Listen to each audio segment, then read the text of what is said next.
এসেছো যে তুমি এটা বুঝবে? আচ্ছা, তুই কাউকে ভালোবাসিস আর সে তোকে ছেড়ে দিয়েছে, এই জন্য তুই সুসাইড করতে যাচ্ছিস? তোর কি মাথা খারাপ হয়ে গেছে? মাথা ঠিক আছে তো তোর? তুই কি বললি যে আমাদের জীবনে কোনো কষ্ট নেই?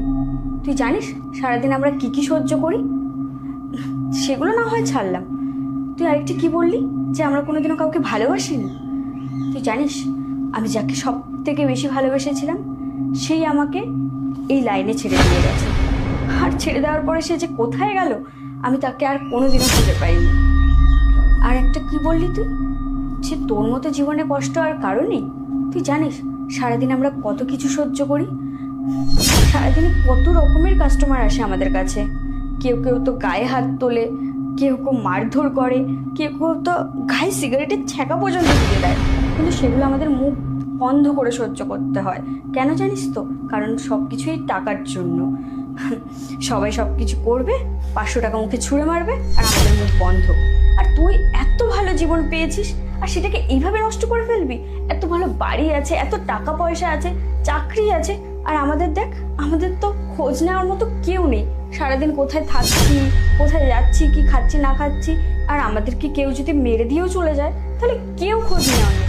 কিন্তু তোর তো আছে, বল, তোর মা বাবা আছে, তুই যদি মরে যাস তাদেরকেই বা কে দেখবে? তো ফালতু ফালতু তুই এসব করিস না, ঠিক আছে? আর তুই বললি না যে আমার সাথে কথা বললে তুই একটু শান্তি পেতি, সেই জন্য আমাকে ডেকেছিস। তো আমি রোজ না ওইখানেই দাঁড়াই, তুই আমাকে ডাকিস, আমি চলে আসবো। আর এই টাকাটা, এটা তুই রেখে দে, কারণ তুই তো আমার সাথে কিছু করিসনি। নে।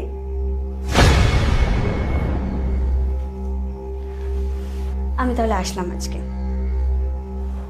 এই শোনো, হ্যাঁ বল। বলছিলাম যে আমার কোম্পানিতে চাকরি করবে? আমি? আমাকে কে চাকরি দেবে? আর তাছাড়া আমি তো পড়াশোনাও জানি না, আমি কি করে চাকরি করব বল? না না, আমি তোমাকে যে চাকরির কথা বলছি তাতে পড়াশোনা লাগবে না, আর বাকিটা না হয় আমি শিখিয়ে দেবো, করবে? সত্যি? আমিও কাজ করতে পারবো? মানে তুই বলতে চাইছিস যে আমি সৎ পথে ইনকাম করতে পারবো? তাহলে তো ভালোই হয়, আর আমার এইভাবে টাকা ইনকাম করতে হবে না। আমিও চাই একটু সৎ পথে ইনকাম করতে, টাকা কম হোক কিন্তু সম্মানটা থাকুক। তাহলে কাল দেখা হচ্ছে। ঠিক আছে, আসছি আমি।